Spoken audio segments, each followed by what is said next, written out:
folded hands. Heavenly Father, I pray for everyone watching this video right now.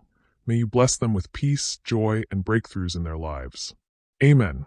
Sparkles, hello, my wonderful family. I am so glad and grateful to have you here with me today. Your support means the world, and I truly don't take it for granted. Speech balloon, before we dive into today's powerful story, please don't forget to give this video a thumbs up, drop a comment below to share your thoughts, and of course, hit that subscribe button and turn on the notification bell so you never miss an update from this channel. I can't find her anywhere. Ethan Hartwell's voice cracked as he gripped his phone, sweat beading at his temple despite the air conditioning in the cathedral's private room. His best man, James, stood frozen in the doorway, still holding Ethan's boutonniere. What do you mean you can't find her? James whispered, glancing toward the closed door where 300 wedding guests waited beyond. Victoria was just getting her final touch-ups 20 minutes ago. She's gone. Ethan's hands shook as he set the phone down. Her wedding dress is still hanging in the bridal suite, but she's just gone. The irony wasn't lost on him. Ethan Hartwell, the man who'd built a tech empire worth $12 billion by never losing control, was falling apart because his fiancée had vanished 30 minutes before their wedding. The same wedding his mother had insisted on orchestrating, despite his preference for something smaller, more intimate. More authentic, he thought bitterly. Did you try calling her? James asked, though they both knew it was a useless question. Straight to voicemail. Ethan loosened his tie, remembering how Victoria had insisted on this particular shade of silver because it matched her dress. Everything had to be perfect for the photographers, she'd said. Perfect for the society pages. Perfect for the image they were building together. But nothing about this felt perfect. Nothing about this had felt right for weeks. Sir? A soft knock interrupted his spiraling thoughts. The photographer is asking if you're ready for the pre-ceremony shots. Ethan stared at his reflection in the mirror. His dark hair was perfectly styled, his custom tuxedo fitted to perfection. But his eyes held the same haunted look that had been plaguing him since Victoria said yes to his proposal 8 months ago. The look of a man who suspected he was making the biggest mistake of his life. Tell them we need 5 more minutes, James called through the door. Hello there, and welcome to a story that will challenge everything you think you know about love, family, and the price of running from your past. As Ethan sank into the leather chair, his mind drifted to the conversation he'd had with his mother, Eleanor, just that morning. She'd been unusually quiet during breakfast, stirring her coffee with the same mechanical precision she used for everything else in her perfectly controlled world. You know, darling, she'd said without looking up, I invited a few additional guests to the reception. Old friends of the family. He should have pressed her on that. Eleanor Hartwell didn't do anything without calculated purpose, especially when it came to his life. She'd never approved of Victoria, though she'd been too polite to say so directly. Too many pointed comments about Victoria's nouveau riche background. Too many subtle suggestions that perhaps Ethan was settling. Maybe she was right, he thought now, panic clawing at his chest. His phone buzzed. A text from an unknown number. She deserves better than a man who's still in love with his past. Ethan's blood turned to ice. Who would send this? Who even knew about? Ethan. James's voice seemed to come from very far away. You're white as a sheet. What's wrong? Before Ethan could answer, the door burst open. His mother swept in wearing her champagne-colored mother-of-the-groom dress, her silver hair perfectly coiffed, her smile sharp enough to cut glass. Darling, the guests are getting restless. Where's Victoria? Ethan stopped himself. He couldn't admit to his mother that his bride had disappeared. Not when Eleanor had already made it clear she thought this marriage was a mistake. She's running a few minutes late. Eleanor's smile didn't waver, but something flickered in her eyes. Something that looked almost like satisfaction? How unfortunate, she said, though her tone suggested she found it anything but. Well, these things happen. Perhaps it's for the best. What do you mean? The question came out sharper than Ethan intended. Oh, nothing specific, darling. Just that sometimes the universe has a way of intervening when we're about to make choices we'll regret. Eleanor moved to the window, gazing out at the guests assembled in the cathedral garden. I do hope you'll remember that whatever happens today, I only want what's best for you. Ethan felt that familiar chill that came whenever his mother spoke in riddles. Eleanor Hartwell had spent 43 years perfecting the art of manipulation disguised as maternal concern. Mother, what did you do? I simply invited some old friends to celebrate with us. Her reflection in the window glass showed a smile that didn't reach her eyes. Including some people you haven't seen in quite some time. The cathedral bells began to chime, their deep bronze voices echoing through the stone walls. In exactly 15 minutes, Ethan was supposed to walk down that aisle and pledge his life to a woman who had just disappeared without explanation, orchestrated by a mother who seemed far too pleased by the turn of events. James cleared his throat. I'll go check on the bridal party one more time. Maybe Victoria just needed some air.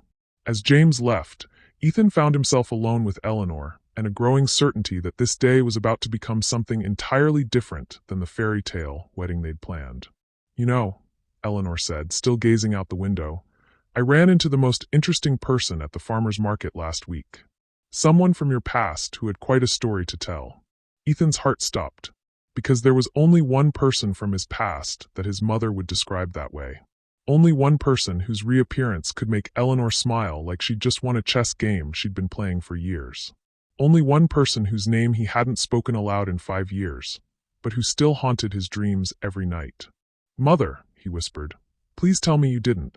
The cathedral doors opened with a sound like thunder, and Ethan heard something that made his knees buckle. Children's laughter. High, bright, and unmistakably young. Eleanor turned from the window, her smile now radiant with triumph. Welcome to your real wedding day, darling. What just arrived through those cathedral doors that will shatter everything Ethan thought he knew about his life. The next act reveals the truth that will change everything. The laughter belonged to 2 children, a boy and a girl who couldn't have been older than 4, racing through the cathedral's side entrance with the fearless joy that only comes with complete innocence. They wore matching navy blue outfits. The boy in tiny dress pants and a crisp white shirt, the girl in a flowing dress with patent leather shoes that clicked against the marble floor. Behind them walked a woman who made Ethan's world tilt sideways. Sophia Chun. 5 years hadn't diminished her natural elegance. Her long black hair was pulled back in a simple chignon, and she wore an understated gray dress that somehow made every other woman in the cathedral look overdressed.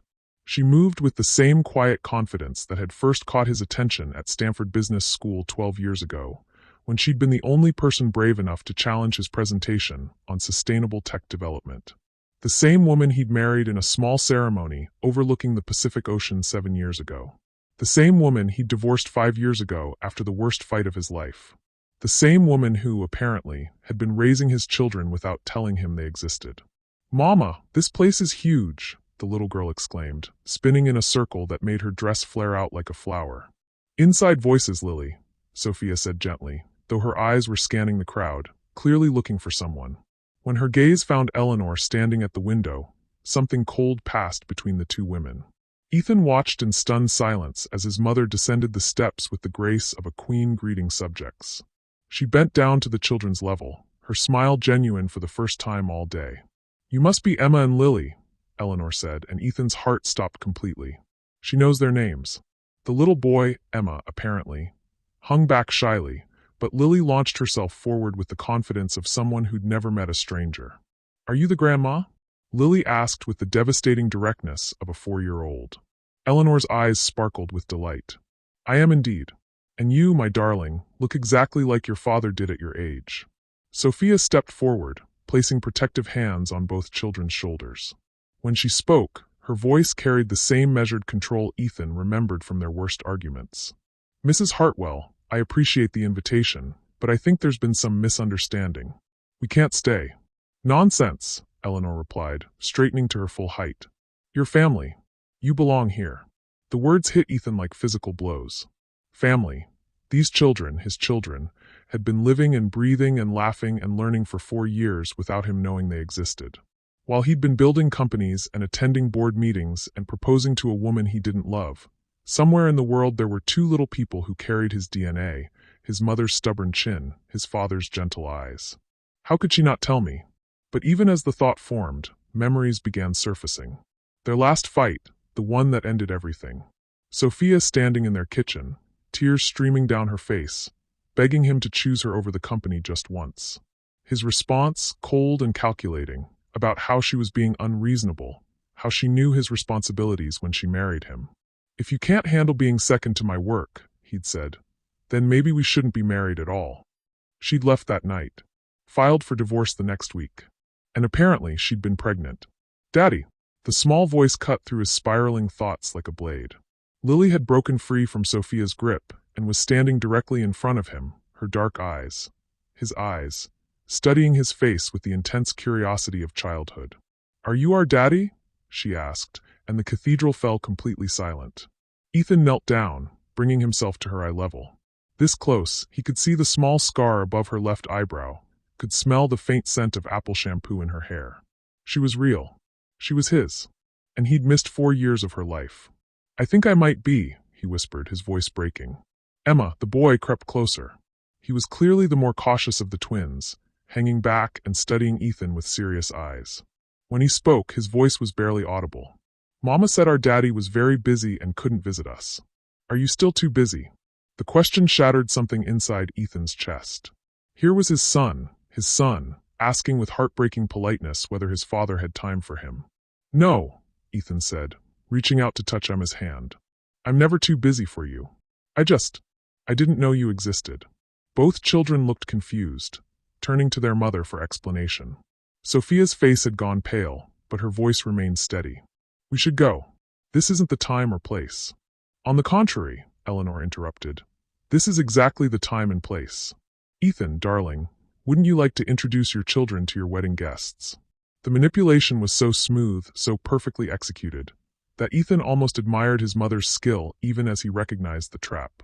Eleanor had orchestrated this entire scenario, from inviting Sophia to timing their arrival during the pre-ceremony chaos.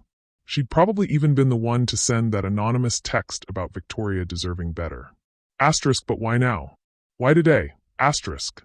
"Mrs. Hartwell," Sophia said, her composure finally cracking, "you had no right to put the children in this position. They don't understand what's happening." "They understand that they have a father who loves them," Eleanor replied. "Don't you think they deserve to know that?" James appeared at Ethan's shoulder, his face grim. "We have a problem. Victoria's car isn't in the parking lot. Neither is her maid of honors. It looks like they left together." The words should have devastated him. His bride had abandoned him at the altar, in front of 300 guests, on what was supposed to be the most important day of his life. Instead, all Ethan could think about was the fact that Lily had inherited his mother's dimples, and Emma had the same thoughtful expression Ethan wore when he was solving complex problems. "Cancel the ceremony," he said quietly. "What?" James stared at him in shock. "Cancel it. Send everyone home. Tell them there's been a family emergency." Ethan stood up, never taking his eyes off the twins. "Because there has been." Sophia grabbed both children's hands. "Ethan, we're leaving. This was a mistake." "Wait." The word came out more desperately than he intended. "Please. Don't go. Not again." Something flickered across Sophia's face, pain maybe or regret. For just a moment, the careful control slipped, and he saw the woman he'd fallen in love with all those years ago. The woman who'd believed in him before he believed in himself. The woman who'd loved him enough to walk away when he couldn't love her back the way she deserved. "You made your choice 5 years ago," she said softly. "Some things can't be undone. But some things can be changed," Eleanor interjected. "Children change everything, don't they, Sophia?" There was something in his mother's tone that made Ethan look at her sharply. Eleanor was watching Sophia with the intensity of a chess master who'd just moved their most important piece. "What aren't you telling me?" Ethan demanded. Before anyone could answer, Lily tugged on his tuxedo jacket. "Daddy, why is everyone so sad? Isn't this supposed to be a happy day?" And that's when Ethan realized the full scope of what his mother had done. She hadn't just invited his ex-wife to his wedding. She hadn't just revealed the existence of his children at the worst possible moment. She'd given him exactly what he'd always wanted, but had been too afraid to fight for.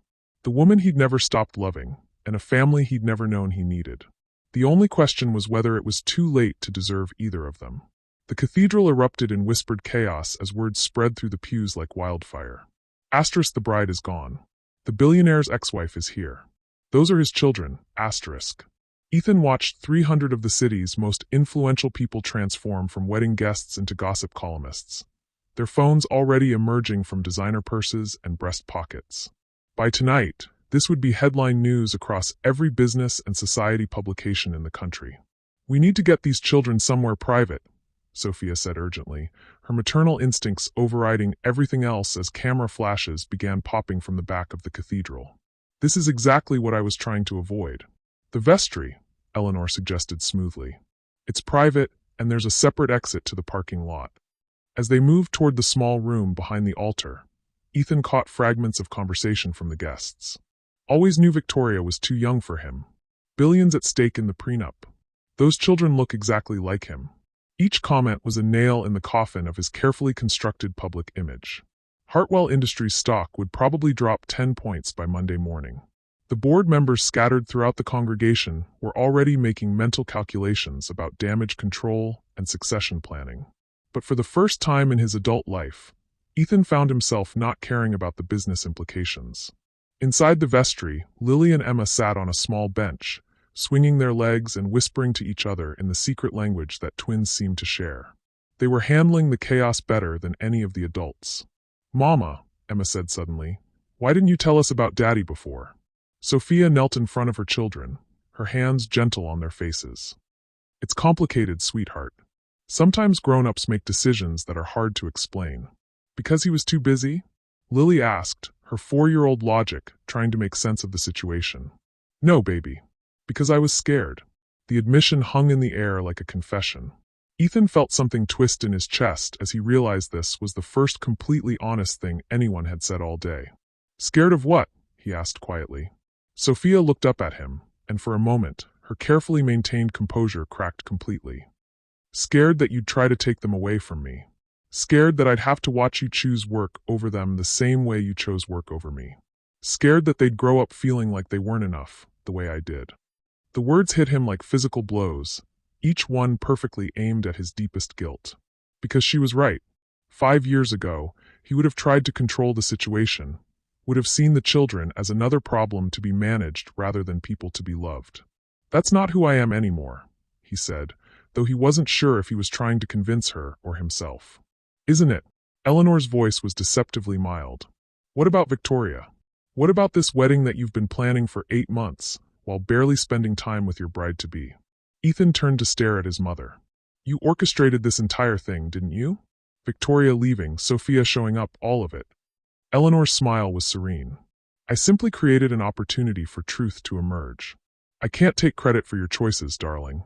Before Ethan could respond, James burst through the vestry door, his face flushed with panic. "We have a bigger problem," he announced. "Victoria didn't just leave. She's posted something on social media." He held up his phone, showing Victoria's Instagram story to her 2 million followers.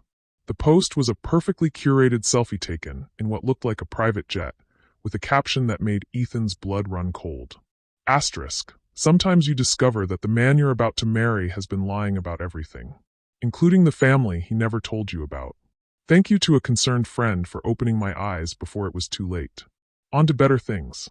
She knew, Sophia whispered, reading over James's shoulder.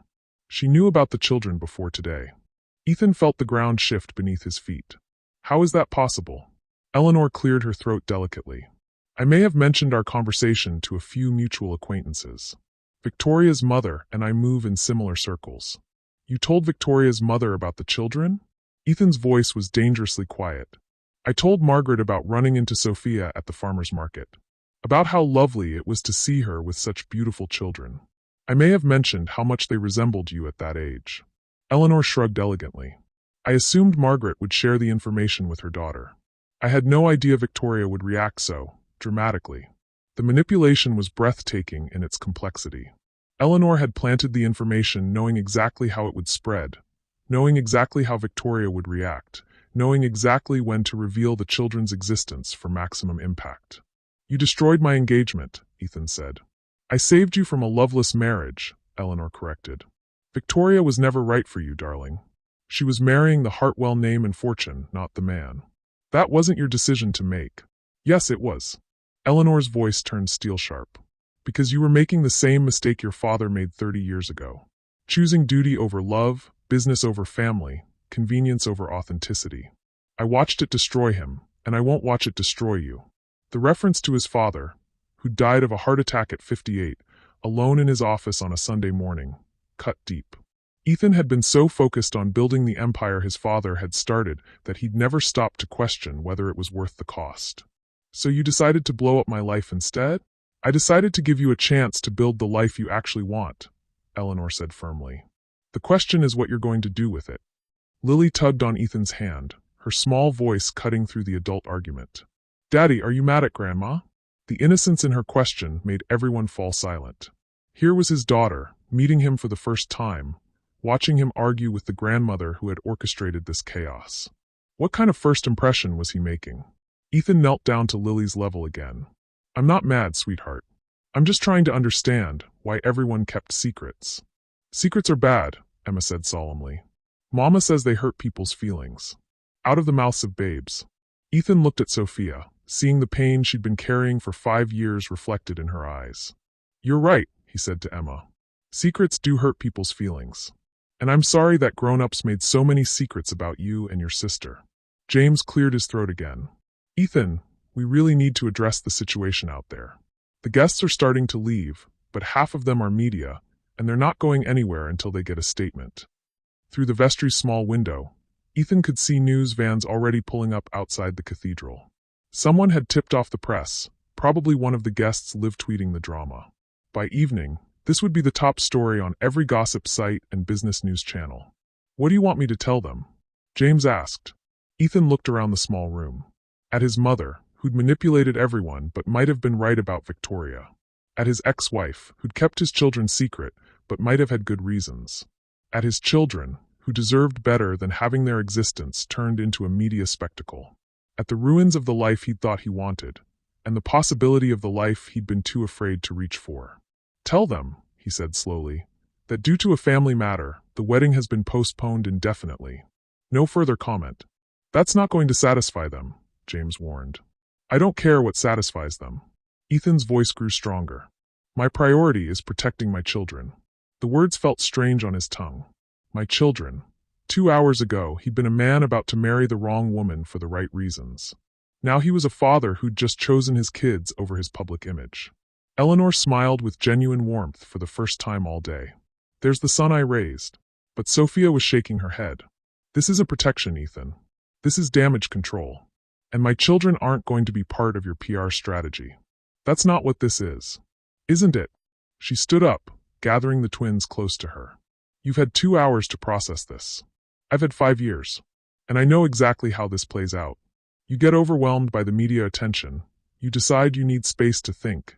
You disappear back into your work, and my children get left wondering why Daddy doesn't want them after all. The accuracy of her prediction was devastating because they both knew she was probably right. This was exactly how he'd handled every other crisis in his life, by retreating into the safety of business decisions and strategic planning. So what do you want me to do? He asked. I want you to prove that you've actually changed. Sophia's voice was quiet but firm. Because if you haven't, if this is just shock and guilt making you say the right things, then we're leaving now and you'll never see them again. The ultimatum hung in the air like a challenge. Outside, he could hear car doors slamming and reporters shouting questions. His phone was buzzing with calls from board members and business partners. The life he'd spent 20 years building was imploding in real time. And for the first time in his adult life, Ethan realized he might be okay with that. If it meant he could be the father his children deserved, and maybe, just maybe, earn back the love of the woman he'd never stopped thinking about. The choice was simple, even if the consequences would be anything but. Okay, he said. Tell me what I need to do to prove it. First, Sophia said, her voice steady despite the chaos outside. You're going to get us out of here without turning my children into a photo opportunity. Through the vestry window, Ethan could see the media circus growing. News vans lined the street, reporters positioned like predators waiting for their prey to emerge. Someone had leaked photos from inside the cathedral. He could see one journalist holding up a phone displaying an image of him kneeling beside Lily. There's a service tunnel, Eleanor said quietly. It connects to the parish house next door. Your father and I used it years ago when we wanted to avoid photographers after charity events. Of course his mother knew about secret passages. Ethan was beginning to realize how little he truly knew about Eleanor's methods of managing the Hartwell family's public image. Can you take us there? He asked. Daddy, Emma interrupted, tugging on Ethan's sleeve. Are those bad people outside? The question hit him like a physical blow. His son was scared, and it was entirely his fault. These children should be at home playing with toys or watching cartoons, not hiding from paparazzi in a church vestry. No, buddy, Ethan said, kneeling down again. They're just people who are very curious about our family. But sometimes curious people forget to be polite. Lily peeked out the window, then turned back with the fearless curiosity of a 4-year-old. Why do they want to take pictures of us? Sophia and Ethan exchanged a look over the children's heads.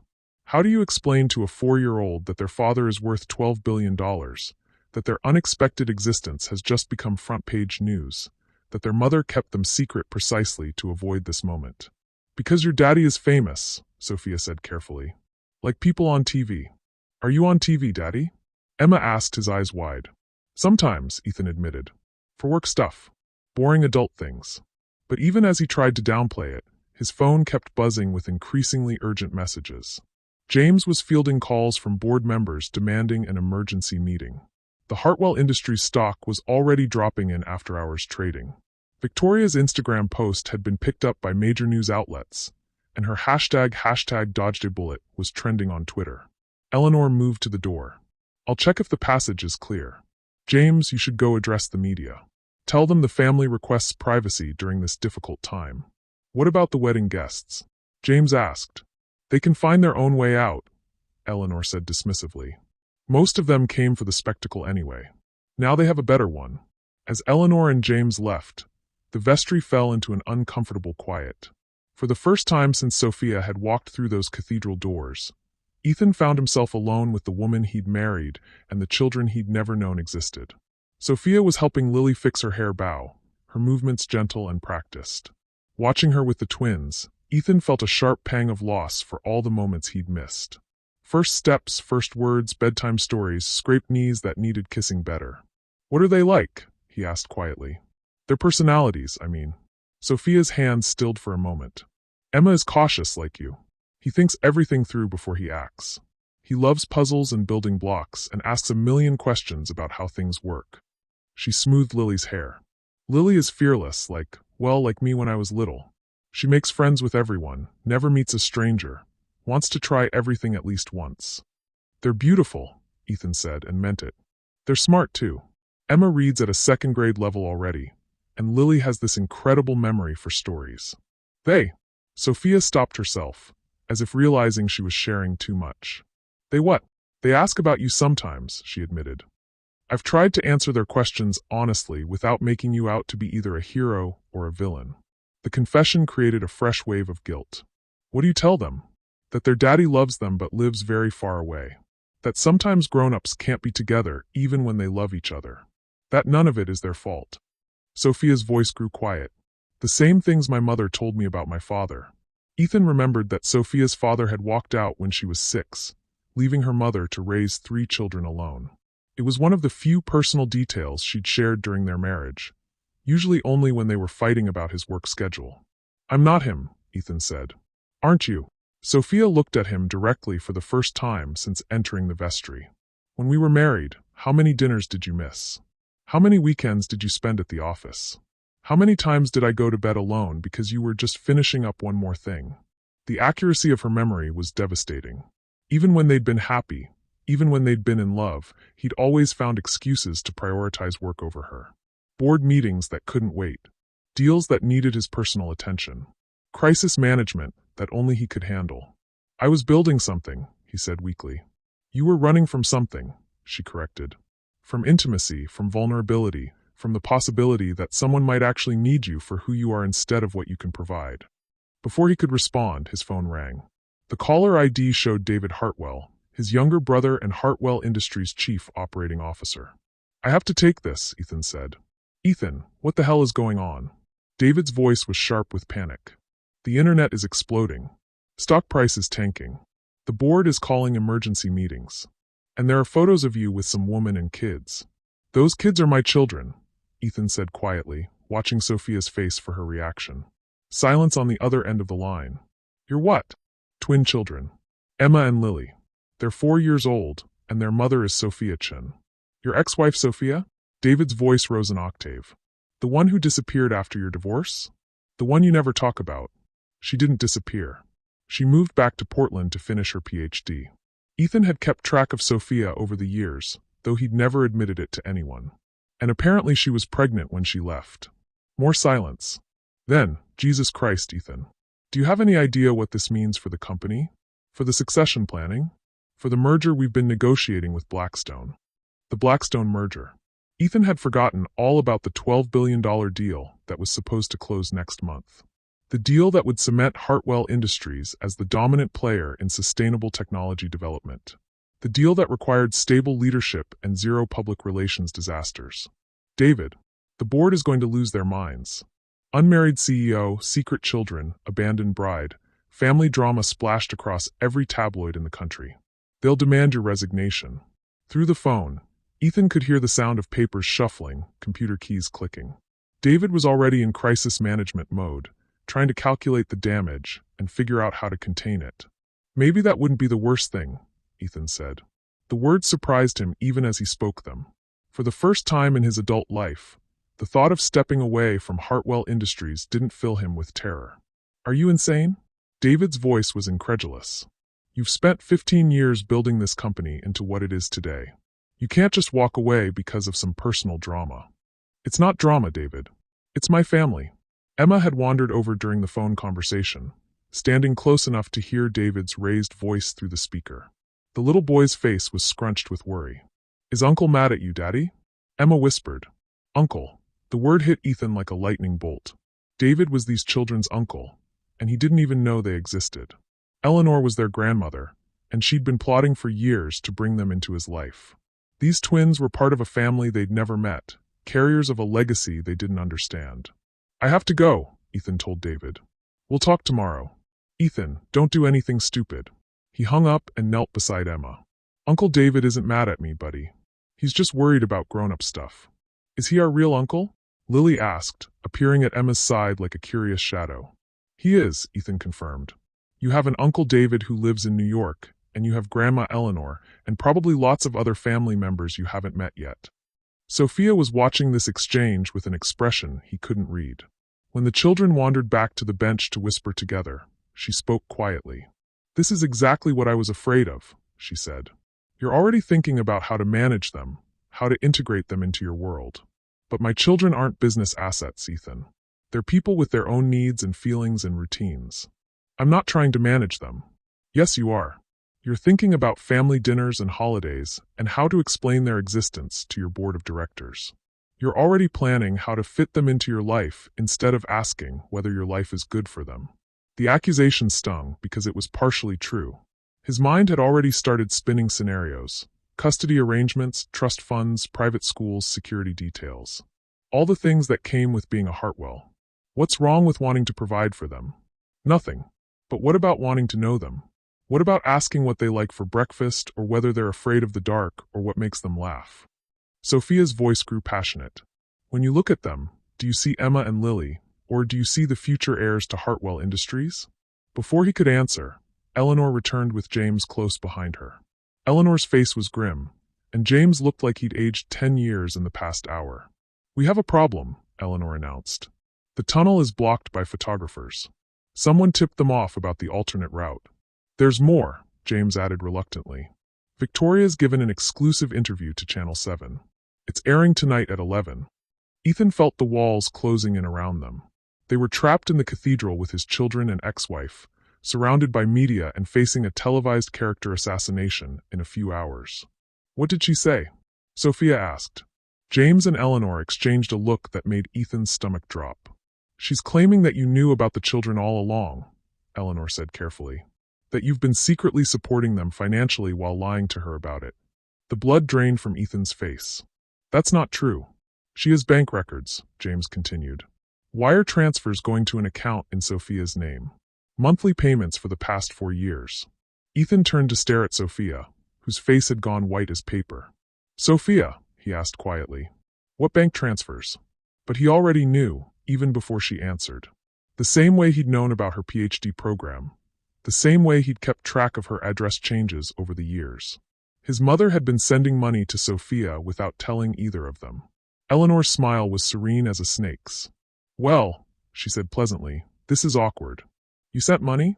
Sophia's voice was barely a whisper, but it carried the weight of 5 years of betrayal. All this time, you've been sending money? Eleanor's composure never wavered. The children are Hartwell's. They deserved financial support, regardless of the circumstances. How long? Ethan demanded, his voice dangerous quiet. How long have you known about them? Since before they were born, Eleanor replied calmly. Sophia contacted me 2 months after your divorce was finalized. She was pregnant, scared, and needed medical insurance. The world tilted sideways around Ethan. Every conversation with his mother over the past 5 years suddenly took on new meaning.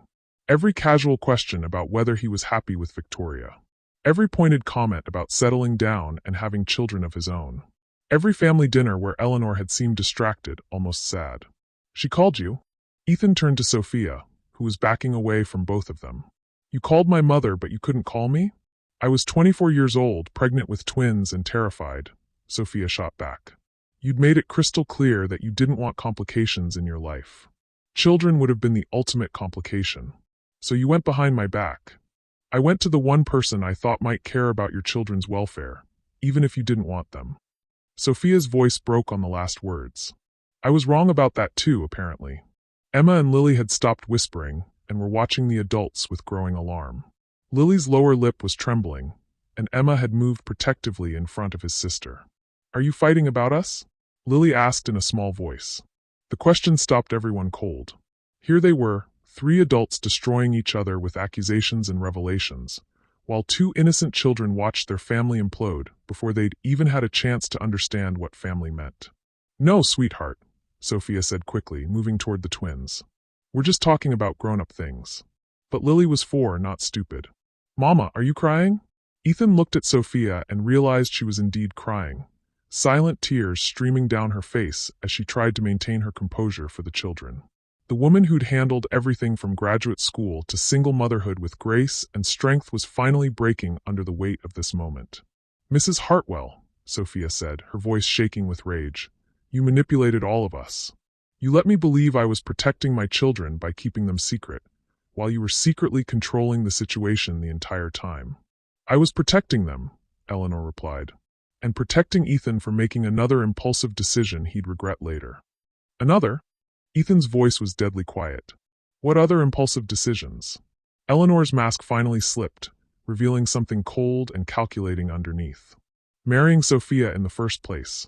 You were 26 years old, barely out of business school, and you threw away every suitable match I'd cultivated because you were infatuated with the first woman who challenged you intellectually. The words hit like physical blows. You never wanted us to be married. I wanted you to be successful. I wanted you to build the empire your father started. I wanted you to marry someone who understood the responsibilities that come with the Hartwell name. Eleanor's voice grew sharper. Sophia was a distraction.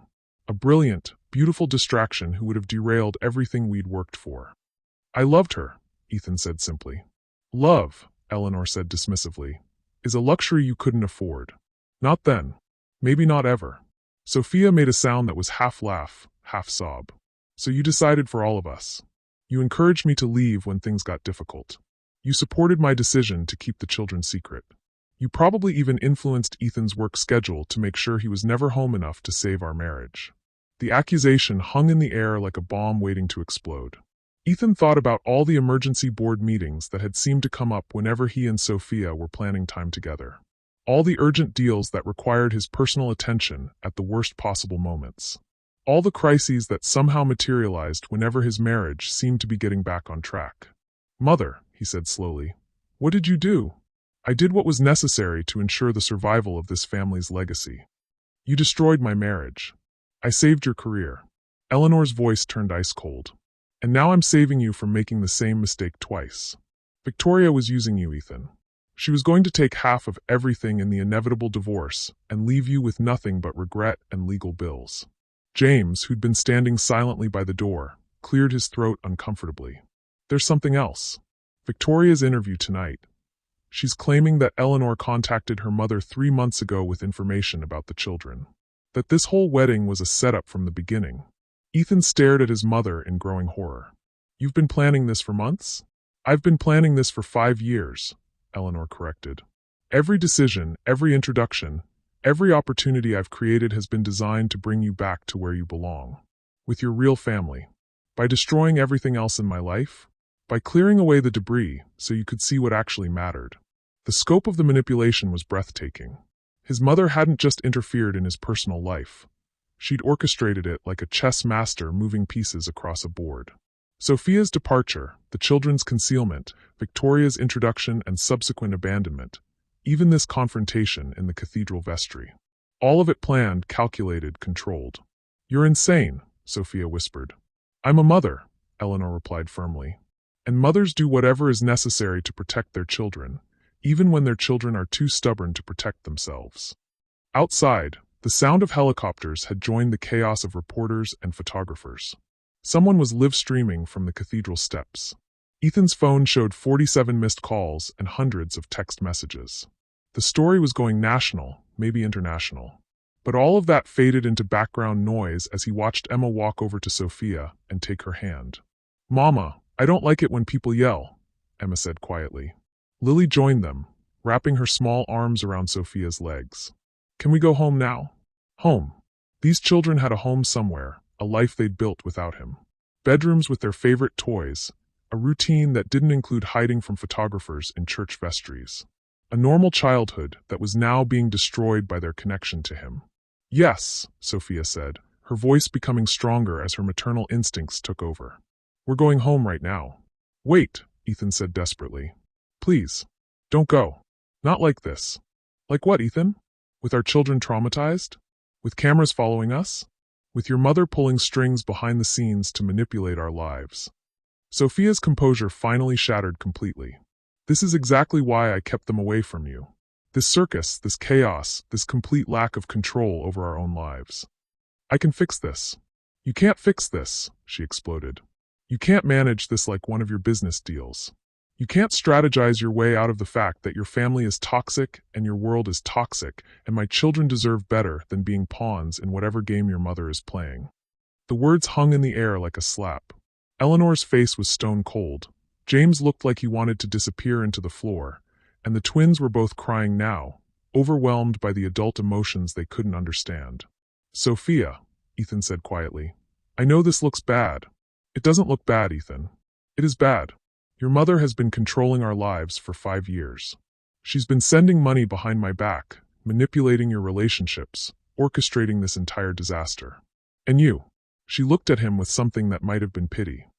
"You're still asking me to trust you. After everything." The truth of it hit him like a physical blow. He was asking her to trust him when he'd never proven himself trustworthy. When he'd chosen work over her repeatedly during their marriage. When he'd let his mother manipulate their lives without even realizing it was happening. When he'd spent 5 years building a fortune, but never once tried to find out if the woman he'd loved had given birth to his children. "What do you want me to do?" he asked, his voice breaking. "I want you to let us go," Sophia said softly. "I want you to sign whatever legal documents say you'll never contact us again. I want you to tell your mother to stop sending money and stop interfering in our lives. I want you to let my children grow up normal, without any of this. They're my children too."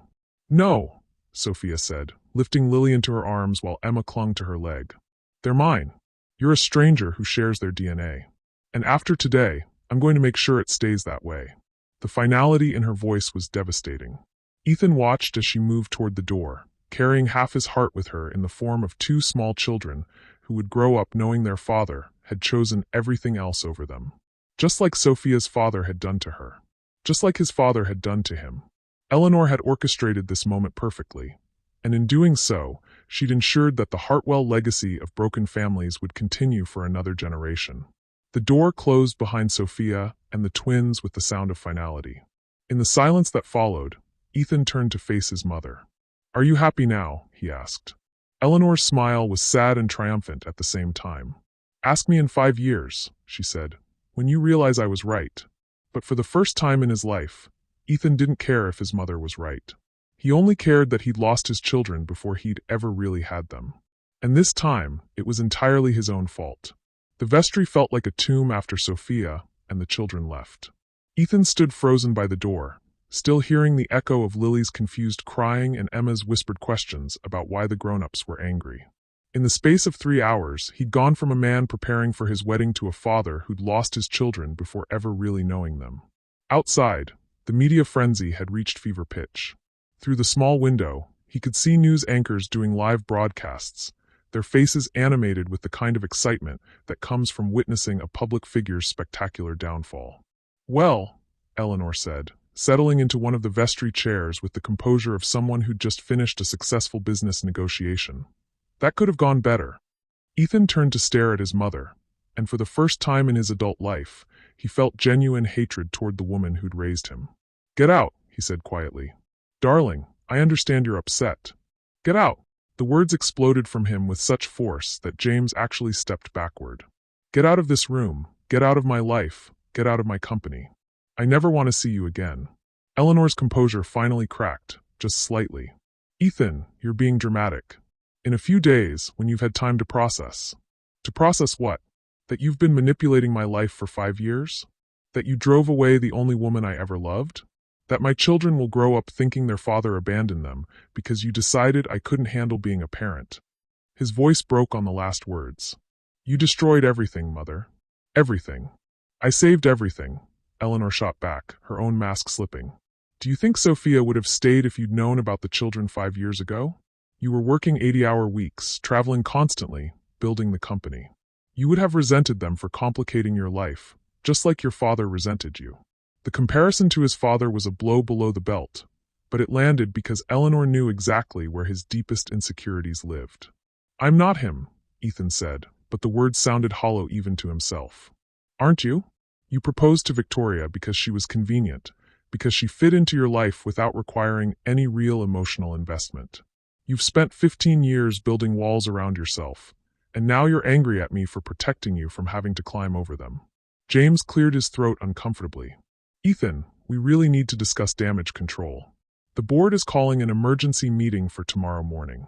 David's been trying to reach you, and Victoria's interview airs in 4 hours." The business implications crashed over him like a wave. Hartwell Industries stock had already lost 12% of its value in after-hours trading. The Blackstone merger was almost certainly dead. Board members were probably already drafting letters calling for his resignation. 20 years of work, destroyed in a single afternoon.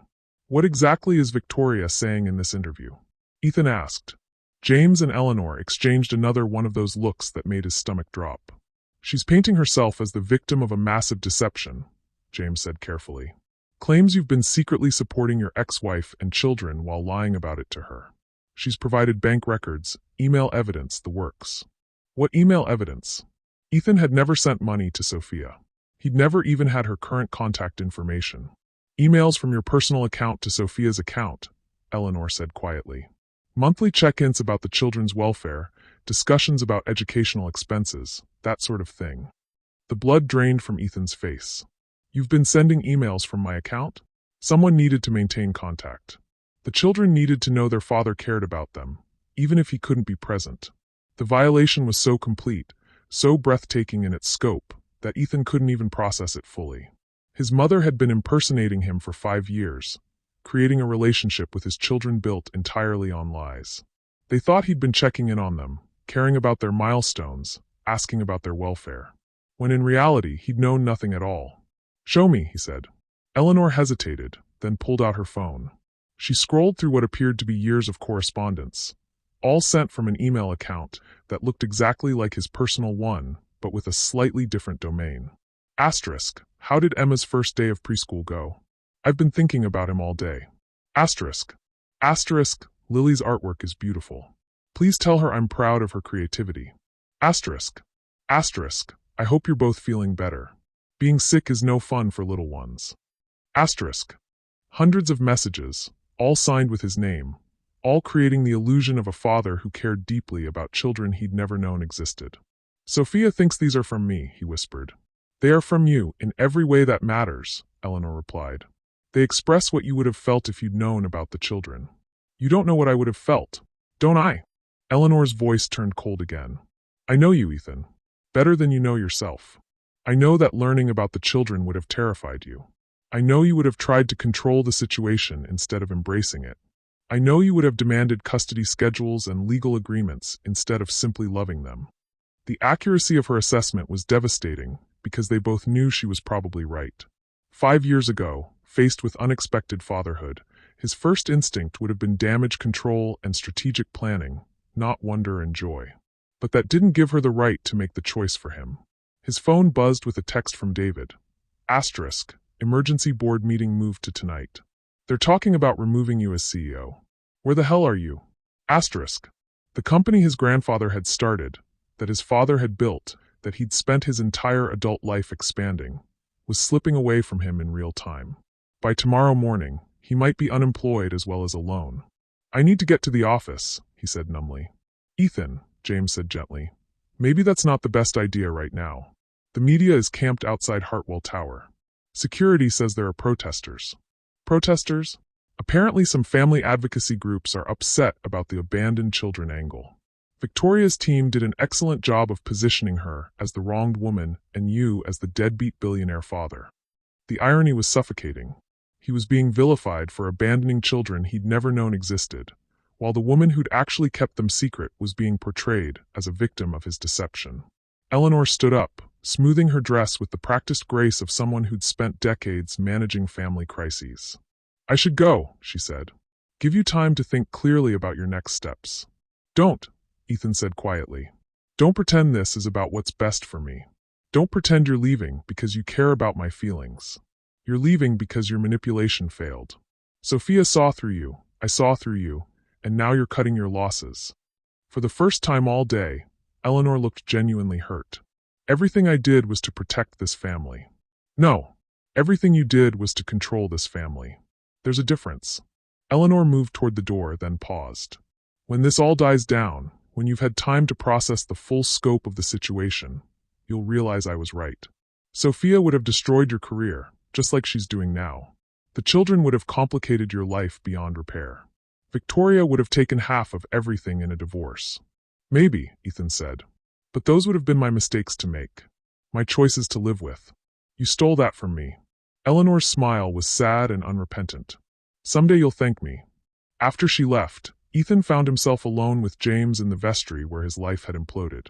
Through the window, he could see the media circus continuing, reporters doing stand-ups in front of the cathedral, where he'd been supposed to marry the wrong woman 4 hours ago. His phone showed 63 missed calls now.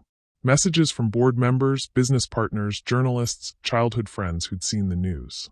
His LinkedIn was flooded with connection requests from reporters. His personal email was crashing under the volume of interview requests. The Ethan Hartwell brand, built on competence, reliability, and unshakable control, was being destroyed in real time. What's the realistic damage assessment? He asked James. James sat down heavily, looking older than his 45 years. Worst case scenario? You lose control of the company, the Blackstone merger dies, stock price craters, and you spend the next 2 years in legal battles over custody and corporate governance. Best case? There is no best case, Ethan. Not anymore. This isn't the kind of story that just goes away. His phone buzzed with another message, this one from his assistant. Asterisk, protesters outside your apartment building too. Security recommends you stay elsewhere tonight. Asterisk, homeless, unemployed, and alone. The trifecta of American success stories gone wrong. I should call Sophia, he said suddenly. Try to explain about the emails, about the money. Make her understand that I didn't know. Should you? James asked gently. Right now, what could you possibly say that would make any of this better for her? For the children? The question hit him like a physical blow. James was right. Calling Sophia now would only create more chaos for her. More questions from Emma and Lily about why Daddy was calling when he'd never called before. More opportunities for photographers to stake out her home and turn her children into a media spectacle. The most loving thing he could do for his children right now was to leave them alone, which meant accepting that he might never see them again. The thought sent him to his knees beside one of the wooden chairs, his chest tight with a grief so profound it felt like drowning. He'd lost everything in a single day, but none of it compared to the loss of 2 small faces he'd barely begun to memorize. Emma's serious brown eyes, so much like his own. Lily's fearless smile, inherited from her mother. The way they'd held hands when the adults started fighting, protecting each other the way siblings do. His children, growing up without him. Again. I have to try, he whispered. I have to find a way to fix this. But even as he said the words, he knew the truth. Some things, once broken, can't be put back together. Some choices, once made, can't be undone. Some opportunities, once lost, never come again. And sometimes the price of learning what really matters is losing it forever. 3 hours later, Ethan stood in his penthouse apartment, staring at the city lights through floor-to-ceiling windows while protesters chanted 40 floors below. The emergency board meeting had been everything James had predicted. A systematic dismantling of his leadership, his judgment, and his fitness to run the company his family had built. The vote of no confidence had been unanimous. His phone lay silent on the marble kitchen counter, finally quiet after hours of constant buzzing. His assistant had resigned via email, citing irreconcilable differences with recent developments. His PR team had dropped him as a client. Even his housekeeper had called to say she wouldn't be coming in anymore due to the media attention. In the span of one day, he'd gone from billionaire CEO to unemployed pariah. But none of that was why he couldn't sleep. He kept thinking about Emma's quiet question. "Are you still too busy for us?" And Lily's innocent confusion when the adults started fighting. The way they'd protected each other, small hands clasped tight as their world exploded around them. David had been right about one thing. Losing the company would cost him everything. His net worth was tied up in Hartwell Industries stock, which had now lost 40% of its value. The penthouse, the cars, the vacation homes, the art collection, all of it would have to go to cover the legal fees and tax implications of his forced exit. But as he stood there surrounded by the material evidence of his success, all he could think about was two 4-year-olds who'd spent their entire lives thinking their father sent them loving emails about their artwork and first days of school. Children who would now discover that even those small connections had been lies. His laptop sat open on the coffee table, displaying the fake email account Eleanor had created. Years of correspondence with Sophia, all signed with his name, all creating an elaborate fiction of a father who cared from a distance. The latest email was from just 2 weeks ago. Asterisk, I hope Emma's cough is better. Please take him to the doctor if it doesn't improve. His health is more important than any expense. Asterisk. Sophia had responded with photos of Emma's science fair project and a note. Asterisk, he's fine, just a cold. Thank you for caring. He worked so hard on this volcano, I know you would be proud. Asterisk. The casual intimacy of their correspondence was devastating. For 5 years, Sophia had believed they were co-parenting from a distance, that he was checking in and staying involved despite their divorce. She'd sent him photos, updates, small moments of the children's lives, all while he'd been completely oblivious to their existence. The apartment's intercom buzzed, startling him from his thoughts. The security desk's voice crackled through. Mr. Hartwell, there's a Dr. Sophia Chin here to see you. She's insisting it's urgent. Ethan's heart stopped. Sophia was here? At midnight, with protesters outside and media vans parked on every corner? Send her up, he said immediately. The elevator ride seemed to take forever. When the doors opened, Sophia stepped out alone, her face exhausted but determined. She'd changed from her dress into jeans and a simple sweater, her hair pulled back in a ponytail that made her look younger and more vulnerable. Where are the children? He asked. With my neighbor. Mrs. Patterson has been watching them since we got home. Sophia looked around the penthouse with obvious discomfort, taking in the marble surfaces and designer furniture. This is exactly what I was afraid of. What do you mean? This. She gestured at the opulent space. This life. This world where everything is beautiful and expensive and completely disconnected from reality. This is what you would have tried to give them. Would that have been so bad? Sophia moved to the windows, looking down at the protesters below. Do you know what Emma asked me tonight when I was putting him to bed? Ethan's throat tightened. What? He asked if Daddy was sad because we made him lose his job. Her voice broke slightly. A 4-year-old child is worried about your career, Ethan. He's blaming himself for the fact that your company fired you. The words hit him like physical blows. I need to tell him it's not his fault. No. Sophia turned to face him, her eyes fierce. You need to stay away from them. That's why I'm here. She pulled a manila envelope from her purse, setting it on his coffee table next to the laptop. Legal documents? He asked. Termination of parental rights. Sign them, and you'll never have any legal claim to Emma and Lily. In exchange, I'll make sure they understand that none of this was their fault. That sometimes adults make complicated choices that have nothing to do with children. The envelope sat between them like a bomb. Ethan stared at it, understanding that this was the impossible choice he'd been dreading. Sign away his children forever, or continue to fight for them and risk destroying their childhood with legal battles and media attention. You're asking me to give up my children. I'm asking you to put their welfare ahead of your wants. Sophia's voice was steady, but he could see the tears threatening at the corners of her eyes. Look around, Ethan. Look at your life. Protesters outside, media following your every move, your own family destroying each other with manipulation and secrets. Is this what you want for Emma and Lily? I can change. I can build a different life. Can you? She picked up his laptop, showing him the fake email account. You've been living a lie for 5 years without even knowing it. Your mother has been pulling strings behind every major decision you've made. Your ex-fiancé just humiliated you on national television. Your company fired you today. What exactly about this situation makes you think you're ready to be a father? Each point was a perfectly aimed arrow, hitting his deepest insecurities with surgical precision. But something in her tone made him look at her more carefully. You're scared, he realized. This isn't just about protecting them. You're scared of something else. Sophia's composure cracked slightly. I'm scared of loving you again. The admission hung in the air between them like a confession. Despite everything, the divorce, the secrets, the betrayal, the public humiliation, there was still something between them. Still that connection that had made him propose to her on a beach in Carmel after knowing her for only 8 months. Sophia, don't. She held up a hand, stopping him. Don't say anything that will make this harder than it already is. I came here tonight because I owe you the truth, even if you don't deserve it. She moved to his kitchen, putting physical distance between them as if she didn't trust herself to stay strong. When I found out I was pregnant, I was terrified. Not just of being a single mother, but of what it would mean to tie my life to yours again.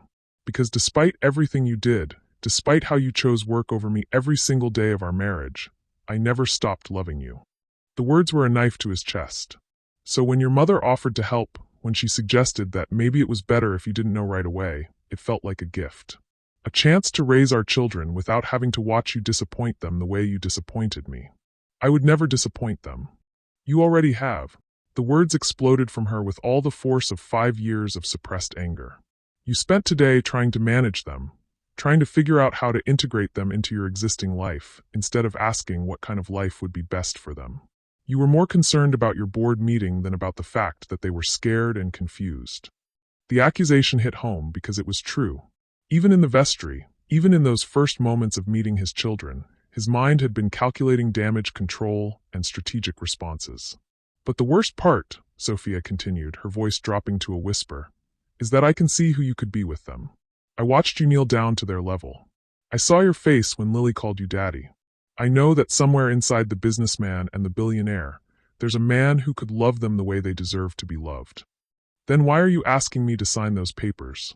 Because loving them means protecting them from this. She gestured toward the windows, where camera flashes were still going off sporadically. From the media attention, from your mother's manipulation, from the chaos that follows you wherever you go. Because sometimes the most loving thing a parent can do is walk away. Ethan moved to the envelope, his hands shaking slightly as he picked it up. Inside were legal documents that would make him officially childless, would erase any claim he had to the 2 small people who shared his eyes and his stubborn chin. If I sign these, he said quietly, do I ever see them again? No. The finality of it was devastating. No birthday parties, no Christmas mornings, no help with homework or scraped knees or first heartbreaks. No chance to teach Emma about building things or to watch Lily's fearless exploration of the world. No opportunity to be the father he'd never had. They'll grow up thinking I abandoned them. They'll grow up safe and normal and loved, Sophia corrected. They'll have birthday parties without photographers hiding in the bushes. They'll go to regular schools where their classmates don't know they're billionaires' children. They'll have the childhood I never had, and you never had. She was right, and they both knew it. Signing those papers was the only way to give Emma and Lily what every child deserved. The chance to grow up without the weight of the Hartwell legacy crushing them. But it was also giving up his only chance to break the cycle of absent fathers and broken families that had defined the Hartwell men for generations. Ethan looked at the pen Sophia had placed beside the envelope. One signature, and it would all be over. His children would be safe from him, from his world, from the chaos that seemed to follow him wherever he went. One signature, and he would prove that he'd finally learned to put someone else's needs ahead of his own. Even if it destroyed him in the process. He picked up the pen, then stopped. I have a different proposal, he said quietly. Sophia's face hardened. Ethan, there's no compromise here. Give me 6 months. What? 6 months to prove I've changed. To show you that I can build a life worthy of them. He set the pen down, facing her directly. I'll liquidate everything. Sell the penthouse, the cars, all of it. I'll move somewhere quiet, somewhere normal. I'll find work that doesn't require 80-hour weeks or constant travel. You're talking about giving up everything you've worked for. I'm talking about choosing what actually matters. His voice grew stronger. 6 months, Sophia. If I can show you that I've become the kind of man who can put his children first, then we talk about shared custody. If you can't, then I'll sign those papers myself. And I'll never contact you or the children again. Sophia stared at him for a long moment, searching his face for something. Sincerity, maybe, or the kind of determination that couldn't be faked. Why should I believe you'll follow through? Because for the first time in my life, I have something worth changing for. The silence stretched between them, heavy with possibility and fear. Finally, Sophia nodded slowly. 6 months, she said. But there are conditions. Name them. No contact with the children during that time. No gifts, no letters, nothing. If you're serious about changing, you do it without them as motivation. The condition was brutal but fair. Real change couldn't be performed for an audience. And, he asked, and if you fail, if you slip back into your old patterns even once, the deal is off. I disappear with the children, and you never find us again. Ethan nodded, understanding the weight of what he was agreeing to. 6 months to completely rebuild his life, with no guarantee that it would be enough. 6 months to become the father his children deserved, and the man Sophia had once believed he could be. One more thing, he said as she moved toward the elevator. What? Thank you. For giving me this chance. For believing there's still someone worth saving underneath all the damage. Sophia's smile was sad but genuine. Don't thank me yet. Thank me in 6 months if you make it that far. After she left, Ethan stood alone in his penthouse, surrounded by the material proof of his success and the legal documents that would end his parental rights forever. Tomorrow, he would start dismantling the life he'd spent 20 years building. Tonight, he would figure out who he wanted to be when it was all gone. For the first time in his adult life, the answer had nothing to do with money, power, or control. It had everything to do with 2 4-year-olds who deserved a father brave enough to fight for them, even if the fight meant giving up everything else. 5 months and 3 weeks later, the elementary school playground in Bend, Oregon was a world away from Manhattan's gleaming towers. Ethan sat on a weathered bench, watching 23 second graders race around during recess, his clipboard balanced on his knee as he checked off names for the upcoming field trip to the local fire station. Mr. H, did you see my cartwheel? 7-year-old Mia Chen called out, completely unaware that she shared a last name with the woman who'd once been married to the substitute teacher cheering her on. That was amazing, Mia. You're getting so much better, Ethan called back, and meant it. 6 months ago, he would have been checking his phone during this moment, calculating stock prices or reviewing merger documents. Now, his phone was tucked away in his desk drawer, set to silent, because Mrs. Rodriguez had taught him that children could tell when you weren't really paying attention. The transformation hadn't been easy. The first month had nearly broken him. Selling the penthouse, the cars, the art collection had been the simple part. Learning to live in a 1-bedroom apartment above a hardware store in a small Oregon town had been harder. Learning to sleep without the constant hum of traffic and sirens had taken weeks. Learning to find fulfillment in a substitute teacher's salary instead of billion-dollar deals had taken longer. But learning to measure success in small moments instead of quarterly profits had been the hardest part of all. Mr. Hartwell? The principal, Janet Morrison, approached the bench. There's someone here to see you. Says it's urgent. Ethan's heart stopped. In 6 months, no one from his old life had found him. He'd been careful to stay off social media, to avoid any connection to the Hartwell name. The teaching job was under his middle name, the apartment lease was in cash, his old life was completely buried. Who is it? She says she's Emma and Lily Chen's grandmother. The clipboard slipped from Ethan's hands, clattering to the playground asphalt. Eleanor. Here. After 6 months of silence, after he'd specifically told her never to contact him again. Where is she? In my office. Ethan. Janet's voice was concerned. She'd become a friend over the past months, one of the few people who knew pieces of his story. She looks pretty shaken up. Ethan followed Janet through the school hallways, his mind racing. Eleanor didn't get shaken up. Eleanor was unflappable, calculating, always in control. For her to track him down after 6 months meant something was seriously wrong. She was sitting in the principal's office, her perfectly styled hair showing gray roots for the first time in his memory. Her hands were trembling slightly as she clutched a manila envelope, and when she looked up at him, her eyes were red with unshed tears. "Mother," he said quietly. "What's wrong?" "It's Emma," she whispered. "He's in the hospital." The world tilted sideways. "What happened?" "Leukemia. Sophia called me 3 days ago. They need." Eleanor's voice broke completely. "They need a bone marrow donor. Someone with compatible genetics." Ethan sank into the chair beside her, his legs suddenly unable to support him. His son, his 4-year-old son who built careful block towers and asked thoughtful questions, was fighting for his life. "Why didn't Sophia call me directly?" "Because she doesn't know where you are. Because you made her promise no contact for 6 months." Eleanor opened the envelope with shaking hands. "She called me because she's desperate, and she knows that family genetics are their best hope." The medical records painted a devastating picture. Acute lymphoblastic leukemia, diagnosed 2 weeks ago after Emma had been complaining of being tired and having bruises that wouldn't heal. The same symptoms Ethan had dismissed as normal childhood bumps when he was Emma's age. "Have you been tested?" he asked. "I'm too old. My age makes me a poor candidate." Eleanor looked at him with something he'd never seen in her eyes before: helplessness. "David's been tested. He's not a match. You're Emma's best hope." Ethan was already standing, his mind shifting into the crisis management mode that had once made him one of the most successful CEOs in the country. "Where's the hospital?" "Portland Children's Hospital." "But Ethan." Eleanor caught his arm. "Sophia doesn't know I'm here. She made me promise not to contact you. She's trying to protect your 6-month agreement, even though her son is dying." The words hit him like a physical blow. Even facing every parent's worst nightmare, Sophia was still honoring the promise she'd made to give him space to change. She was willing to let their son die rather than break the agreement that was supposed to prove Ethan's transformation. "I have to go to them." "What about your job? Your new life here?" Eleanor gestured around the elementary school office. "You've worked so hard to build something different."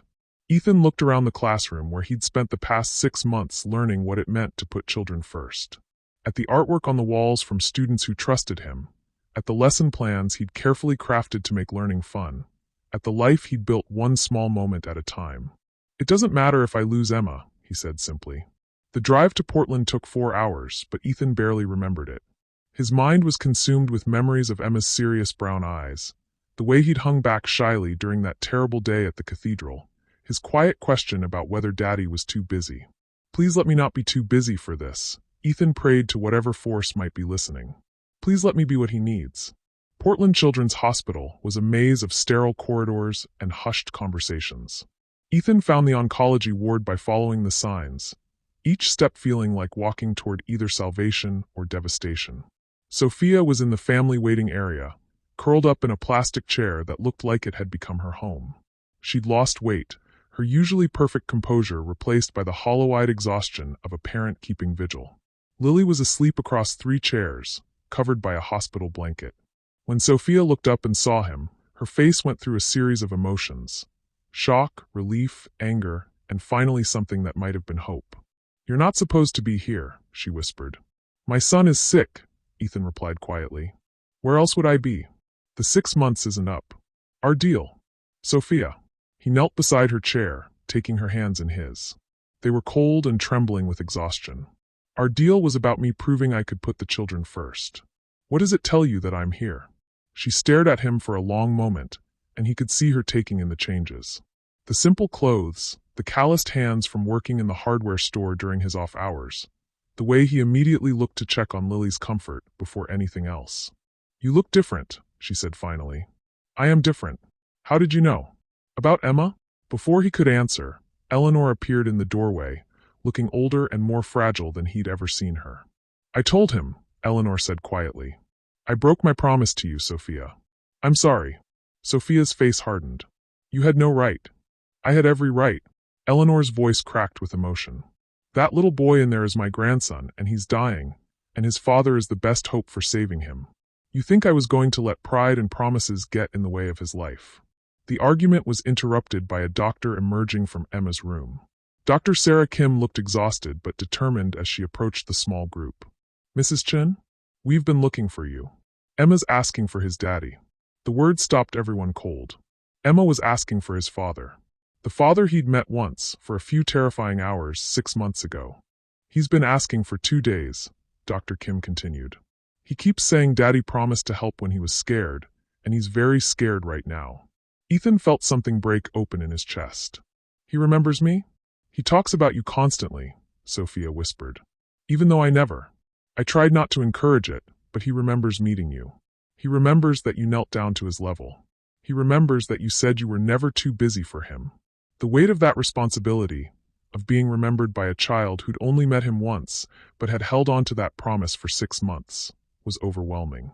"Can I see him?" Ethan asked Dr. Kim. "Are you the biological father?" "I am. We'll need to test you for bone marrow compatibility immediately. But yes, you can see him. Fair warning, he's weak from the chemotherapy, and he looks smaller than you remember." Nothing could have prepared Ethan for the sight of his son in that hospital bed. Emma looked tiny among the machines and tubes, his dark hair gone from the treatment, his serious eyes even larger in his pale face. But when he saw Ethan, those eyes lit up with pure joy. "Daddy, I knew you would come." Ethan moved to the bedside, taking Emma's small hand in his. "Of course I came, buddy. I promised I was never too busy for you, remember? Are you going to help make me better?" The question was asked with such complete faith, such absolute trust in his father's ability to fix anything, that Ethan had to fight back tears. "I'm going to try, Emma. The doctors need to run some tests to see if I can help, okay?" "Okay." Emma's voice was weak but content. "Mama said you were working far away, but I knew you'd come if I really needed you." Over Emma's head, Ethan met Sophia's eyes. She was crying silently, watching her son's absolute faith in a father he barely knew. "Why don't you tell me what you've been up to while I've been away?" Ethan said, settling into the chair beside the bed. "I want to hear everything." For the next hour, while nurses drew blood for compatibility testing, Emma told his father about starting kindergarten, about learning to ride a bike, about Lily's first loose tooth. Small moments from a childhood Ethan had missed, shared in a hospital room where everything hung in the balance. The bone marrow test results came back 6 hours later. Perfect match. "It's extremely rare," Dr. Kim explained to the family gathered in the consultation room. "The genetic compatibility is almost unprecedented. Your son has the best possible chance for a successful transplant." Ethan would later learn that the odds of such a perfect match were less than 1 in 10,000. That Emma's best hope for survival had always been his father. The father who'd been kept away from him for 5 years, who'd almost signed away his parental rights, who'd been living 4 hours away in a small Oregon town when the call for help came. "When can we do the procedure?" Ethan asked. "Tomorrow morning, if you're ready. It's outpatient for you, but it will require several days of preparation and recovery." "I'm ready." That night, Ethan stayed in Emma's room while Sophia took Lily home for a bath and clean clothes. Father and son talked quietly about everything and nothing, building a relationship in stolen hours that should have taken years. "Daddy," Emma said as visiting hours ended, "are you going to stay this time?" The question held the weight of a 4-year-old's entire understanding of love and abandonment.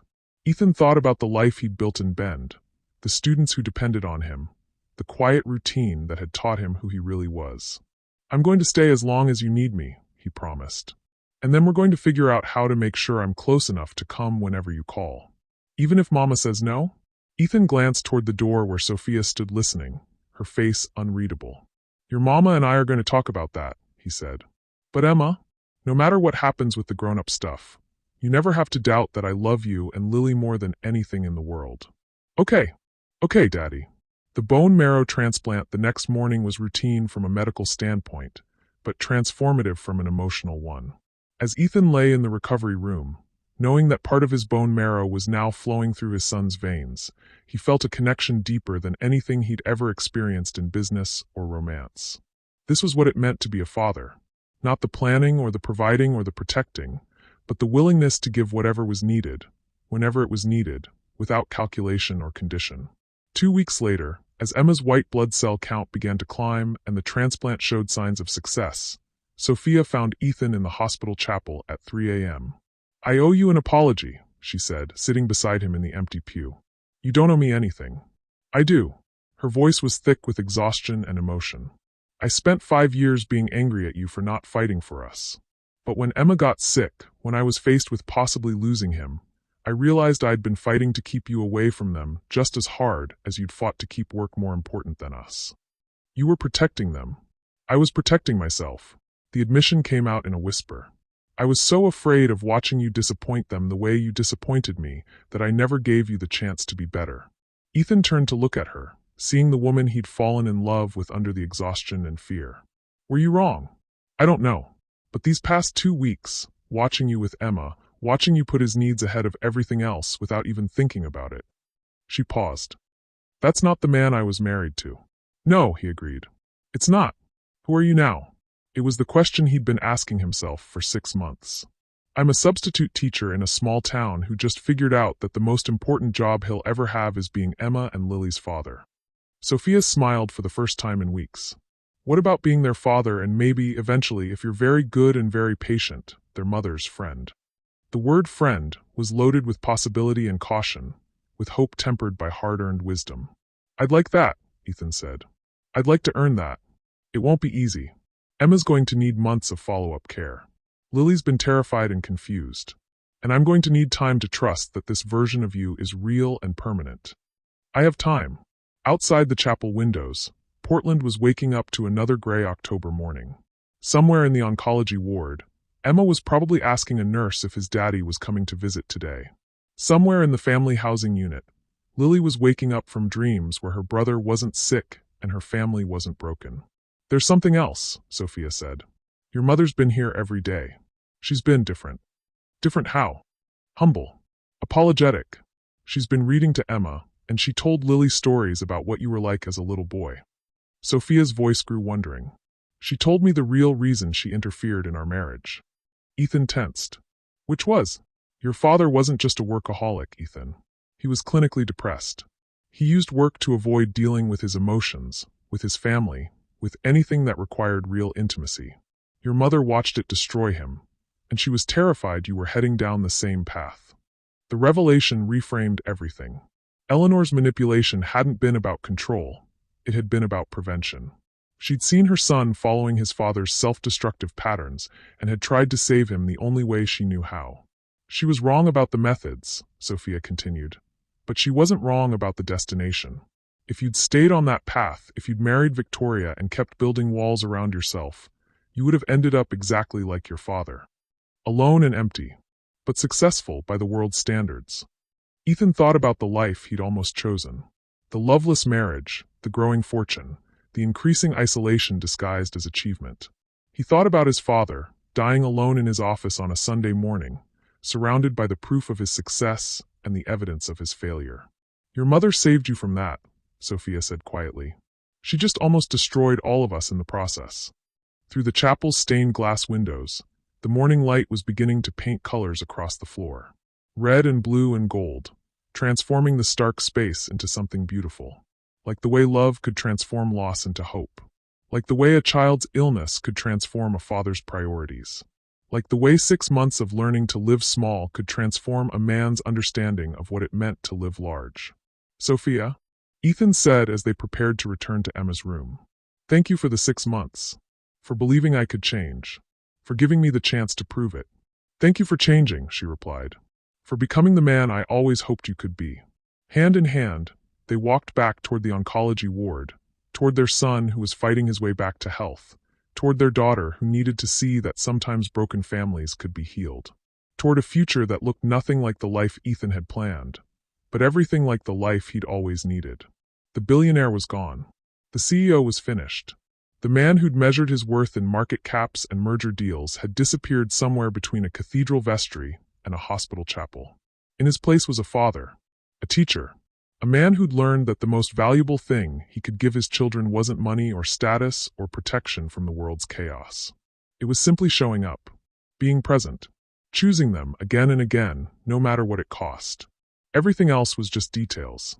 1 year later, I can't find my tie anywhere. Ethan's voice carried only mild concern as he checked the small closet in their Portland home for the 3rd time. Unlike that terrible morning in the cathedral vestry 18 months ago, There was no panic in his voice, no desperate edge of a man whose carefully constructed world was falling apart. This was just a father running slightly late for his son's kindergarten graduation. "Daddy, it's on your neck," Lily giggled from the doorway, wearing her favorite yellow dress and clutching the card she'd made for Emma's special day. Ethan looked down at the blue tie he'd already knotted, then back at his 6-year-old daughter. "You're absolutely right. Thank you for saving me from showing up to Emma's graduation naked from the neck up." Lily dissolved into the kind of full-body laughter that only comes from children who feel completely safe and loved. The sound filled the modest 3-bedroom house they'd bought 6 months ago, when it became clear that Ethan's transformation from billionaire to family man was permanent. "Are you nervous, buddy?" Ethan asked Emma, who appeared beside his sister wearing his graduation cap slightly askew. Emma considered the question with the same serious thoughtfulness he brought to everything. "A little. But Mrs. Johnson says being nervous means something's important to you." Mrs. Johnson was Emma's kindergarten teacher, and one of many people who'd helped guide their family through the past year of rebuilding. Emma's cancer was in remission, his energy was back, and the only visible reminder of his battle was the small scar on his chest where the port had been inserted for treatment. "Mrs. Johnson is very wise," Ethan agreed, adjusting Emma's cap. "I'm nervous too." "You are?" Lily asked, surprised. "Why?" How could he explain to a 6-year-old that he was nervous because happiness still felt fragile to him? That after spending most of his adult life chasing the wrong things, he sometimes woke up afraid this would all disappear? "Because I love you both so much that important days for you become important days for me," he said instead. It was the truth, even if it wasn't the complete truth. "Ethan," Sophia's voice called from the kitchen. "We need to leave in 5 minutes if we want good seats." The casual domesticity of the moment, the family rushing to get ready for a school event, the comfortable chaos of children and schedules and everyday concerns, would have terrified the man he used to be. That Ethan would have seen it as inefficient, uncontrolled, beneath his notice. This Ethan recognized it as exactly what he'd been searching for his entire life without knowing it.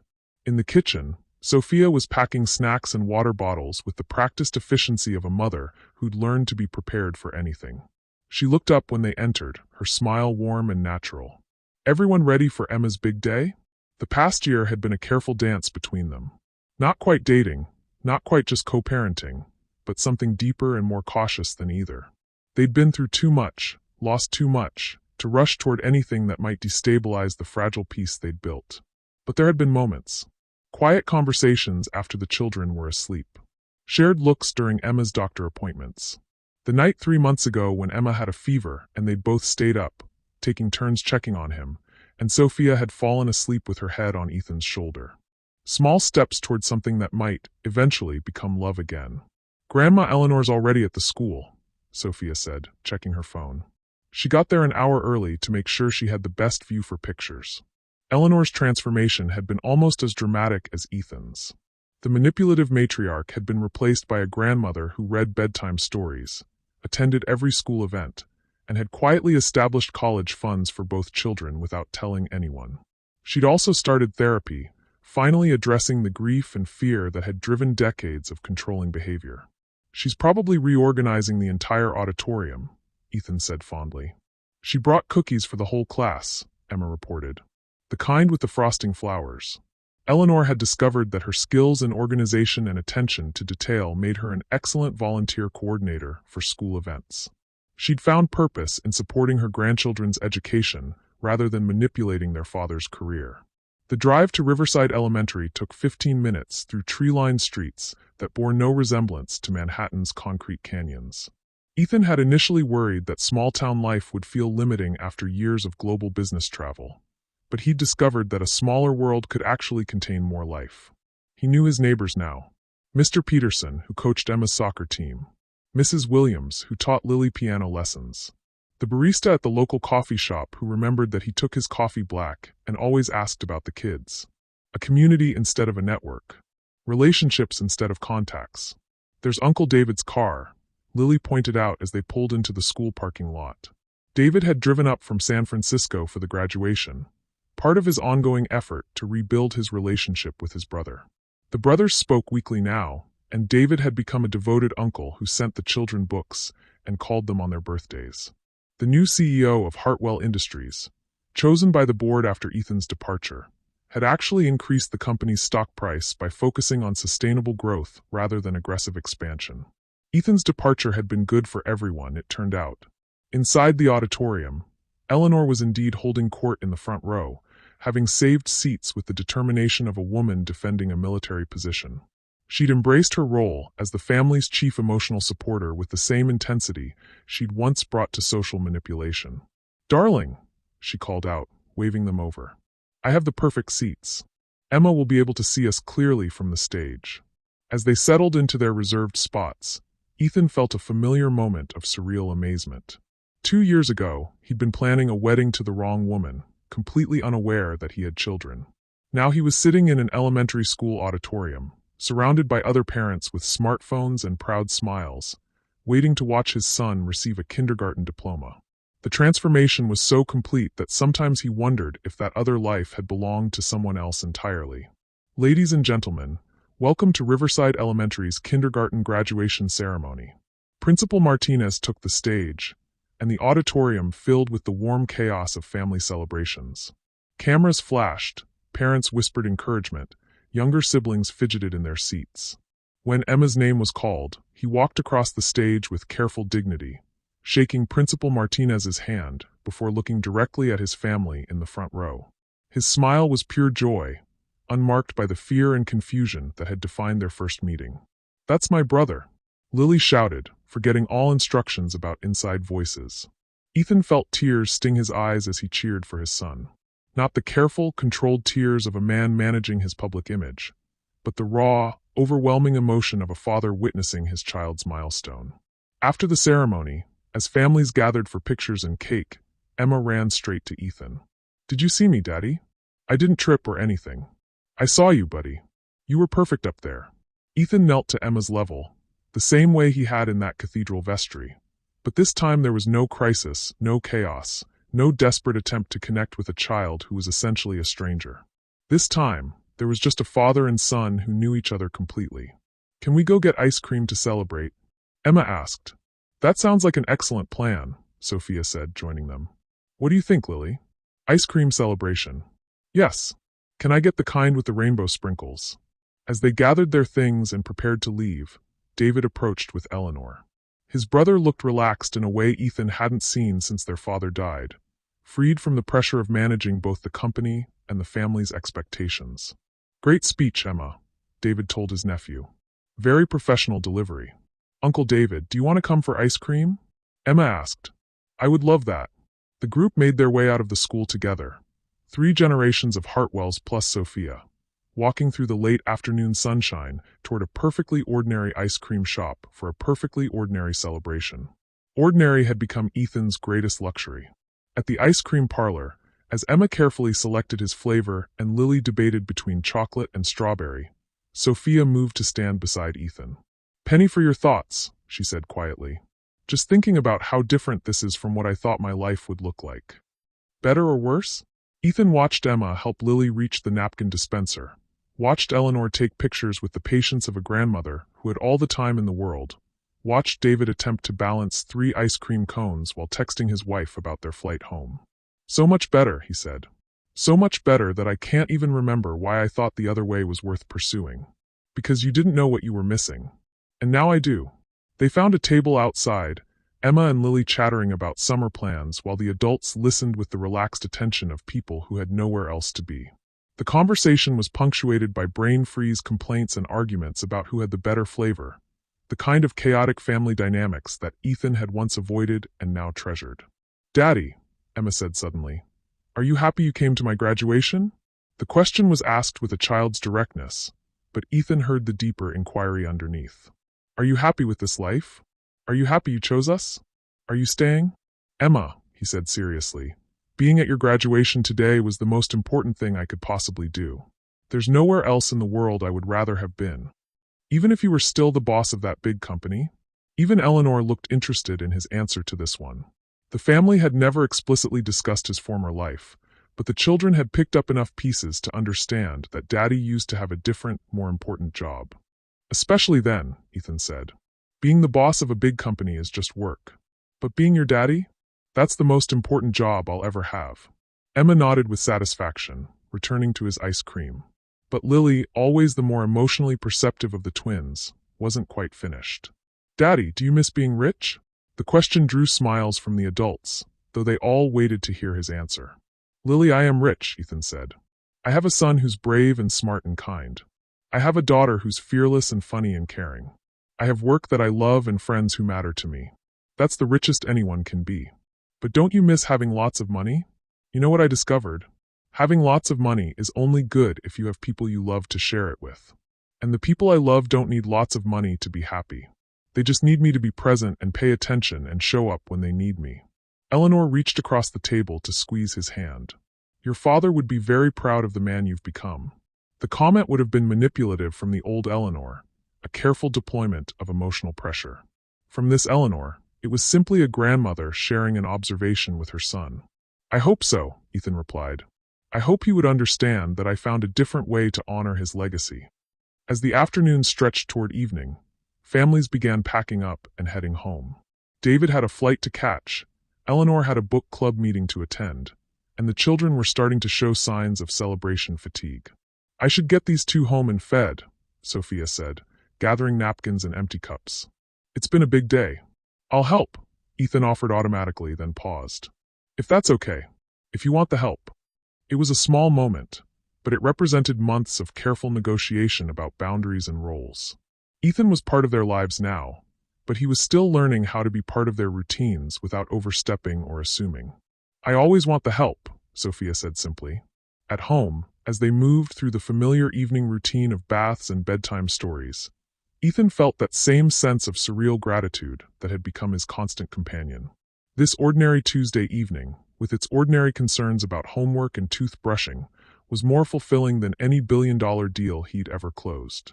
When both children were finally asleep, he and Sophia sat on the front porch with glasses of wine, watching the neighborhood settle into evening quiet. "So," Sophia said eventually, "Emma starts first grade in 3 months. Lily starts kindergarten. They're both healthy, happy, and thriving." "They are. And you've been substitute teaching for over a year now. You're good at it, the kids love you, and you seem genuinely happy doing it." "I am. The question is," Sophia continued, her voice careful, "what happens next? For us, I mean. We've been taking things day by day for a year, but maybe it's time to start thinking about the future." It was the conversation they'd been building toward for months. The slow dance of two people who'd loved each other, lost each other, and were carefully finding their way back. "What kind of future are you thinking about?" Ethan asked.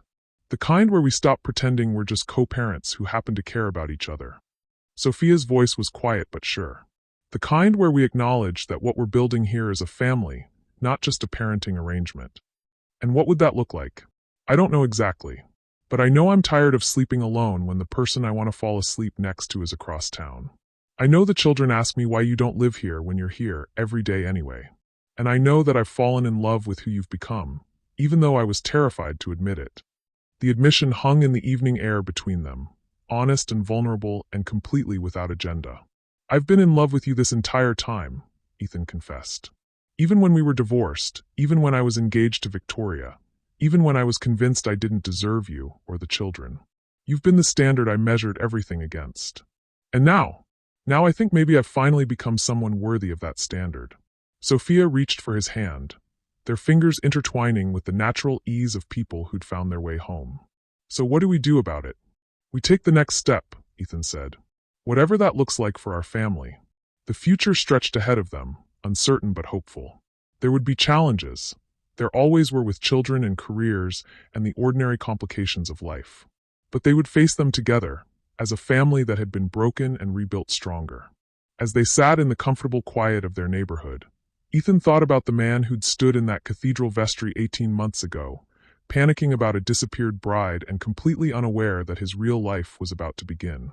That man had been successful by every external measure, but hollow at his core. He'd achieved everything he thought he wanted, and discovered it meant nothing without people to share it with. This man, sitting on a front porch with the woman he loved, listening to the sounds of his children sleeping safely upstairs, had found something worth more than all the wealth and power in the world. He'd found his way home. And tomorrow, he would wake up early to make breakfast for his family, drive his son to summer soccer camp, help his daughter practice reading, and spend another perfectly ordinary day being exactly where he belonged. The billionaire was gone forever, but the father would last a lifetime.